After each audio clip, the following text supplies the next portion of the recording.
Долго ли еще нам жить в таком напряжении? Досмотрите это видео до конца, и вы узнаете, почему талибы отказываются объявлять режим прекращения огня в Афганистане.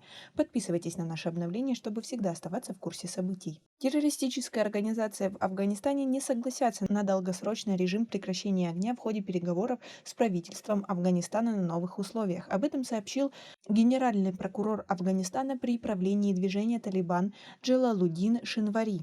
По условиям талибов перемирие возможно при освобождении 7 000 заключенных и исключении имен руководителей из санкционного списка ООН. Вчера заместитель министра по делам мира Афганистана отказал в возможности освободить 7 000 заключенных террористов. Если этого не будет сделано, то я сомневаюсь, что прекращение огня может быть введено, сказал Шинвари. Люди, у которых достаточно денег, покидают Афганистан. Каждый день мы видим, как тысячи человек выстраиваются в очереди у различных посольств.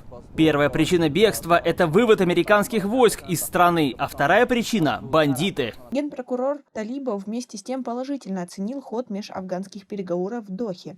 Он также добавил, что надеется на положительный результат диалога. Как вы думаете, у них получится подписать мир? Свои ответы напишите нам, пожалуйста, в комментарии. Сами участники террористической организации предложили властям заключить перемирие на 3 месяца. Об этом сообщил представитель предварительной правительственной делегации Надер Надери во время пресс-конференции в Кабуле. По его словам, талибы готовы прекратить огонь на определенных условиях, на тех, которых мы уже говорили, освободить 7 000 заключенных своих сторонников. Он подчеркнул, что это серьезные требования для властей республики. Ранее освобождение 5 000 боевиков не улучшило ситуацию, а привело к ее эскалации. Ранее представитель президента Российской Федерации по Афганистану, директор 2-го департамента Азии МИД Российской Федерации Замир Кабулов заявил, что большую часть территории страны талибам удалось захватить без боя. Он также подчеркнул, что процедуру исключения движений санкций Совбеза ООН могут запустить после начала межафганского диалога. Но диалог начался,